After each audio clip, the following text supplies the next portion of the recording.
RK రోజా గారు ఎప్పుడో TDP party, ఆ తర్వాత ఆ పార్టీలోకి వెళ్ళగానే తెలుసుగా పాపం చంద్రబాబు నాయుడు గారు అలిపిరి ఘటన ఎంత పెద్ద బ్లాస్ట్ అయిందో, అప్పుడు నక్సలైట్లు చేసినటువంటి ఘటన గురించి మనందరికీ తెలుసు. ఆ తర్వాత వైఎస్ఆర్సీపీకి వెళ్ళారు. పాపం వెళ్ళినటువంటి కొద్ది రోజుల్లోనే పాపం రాజశేఖర రెడ్డి గారు స్వర్గస్థులైపోయారు. హెలికాప్టర్ ప్రమాదం గురించి అందరికీ తెలిసిందే. ఆ తర్వాత అన్ని పార్టీలు అయిపోయిన తర్వాత ఇంకో ఉన్నటువంటి ఒకే ఒక పార్టీ వైఎస్ఆర్సీపీ పార్టీ. ఆ టైంలో ఆ పార్టీలోకి కూడా వెళ్ళారు. వెళ్ళగానే పాపం జగన్మోహన్ రెడ్డి గారు 16 నెలలు జైలు జీవితం అనిపించినటువంటి పరిస్థితి కనిపించింది. ఎగ్జాక్ట్గా అంటే వేరే విధంగా అనుకునేటువంటి ఆ లెగ్గు మంచిది కాదు అనుకునేటువంటి వాళ్ళందరికీ కూడా ఆ మాటలకి చెక్ పెడుతూ వైఎస్ఆర్సీపీలో వైఎస్ఆర్ పార్టీ అధికారంలోకి వచ్చింది. ఆ తర్వాత ఆమె కూడా 2 సార్లు ఎమ్మెల్యేగా గెలిచి మంత్రిగా ఇంకొక రకంగా అనేక శాఖలకు అంటే పని ఏం చేశారో తెలియదు కానీ బట్ పబ్బులకి వాటికి తిరుగుతూ చాలా మంచి ఉన్నాయి అవన్నీ కూడా.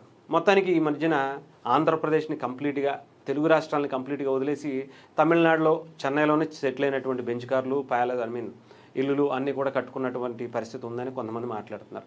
అయితే ఇంకా ఆంధ్రప్రదేశ్లో ఇంటిని లేదంటే నియోజకవర్గాలనే కాకుండా ఆంధ్రప్రదేశ్ని అలాగే తెలుగు రాష్ట్రాలని శాశ్వతంగా మర్చిపోయి ఆమె తమిళనాడు పాలిటిక్స్లో ఎంట్రీ ఇచ్చి అక్కడ సీరియస్గా పాలిటిక్స్ చేస్తున్నట్టుగా కనిపిస్తున్నటువంటి పరిస్థితి కనిపిస్తుంది. ఎందుకంటే రీసెంట్గా డిఎంకే పార్టీకి సంబంధించి ఒక ఎన్నికల ప్రచారంలో ఆమె పాల్గొని అక్కడ డిఎంకేకి ఓటేయాలని ప్రచారం చేసినటువంటి పరిస్థితి కూడా కనిపిస్తుంది. అదేంటి, ఆమె వైఎస్ఆర్సీపీ పార్టీలోనే ఉన్నారు కదా, మరి వైఎస్ఆర్సీపీ పార్టీలో ఇక్కడ ఒక దాంట్లో ఒక పదవిలో ఉండి ఒక మాజీ ఎమ్మెల్యేగా మాజీ మంత్రిగా ఉండి అక్కడికి వెళ్ళి వేరే పార్టీకి సంబంధం పనిచేయడం ఏంటంటే ప్రస్తుతానికి తెలుసు కదా, వైఎస్ఆర్సీపీ పార్టీ మావిగన్ దెబ్బతో చాలా కష్టాలు పడుతూ ఏం చేయాలో తెలియక తలలు పట్టుకుని తలలు పీక్కుంటూ ఒక ప్రెస్ మీట్ పెడితే దాని నుంచి తప్పించుకోవడం కోసం ఇంకొక ప్రెస్ మీట్ పెడితే దాంట్లో ఇరుక్కుపోయి ఇలా చాలా సతమతం అవుతున్నటువంటి పరిస్థితి.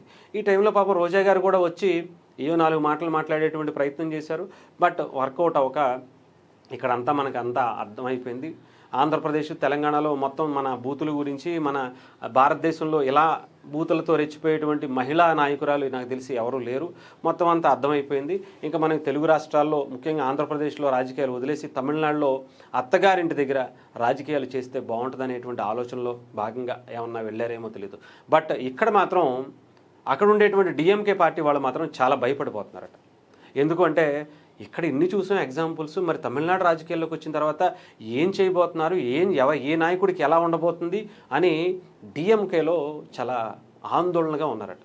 ఆవిడ ఎక్కడికైనా ప్రచారానికి వస్తుందంటే ఆ నియోజకవర్గంలో ఇప్పటిదాకా గెలిచారా, గెలిస్తే రేపొద్దున మళ్ళీ గెలుస్తారా, అసలు మొత్తానికి అసలుకి ఎసరు పడుతుందా అనేటువంటి భయం కూడా ఉందట.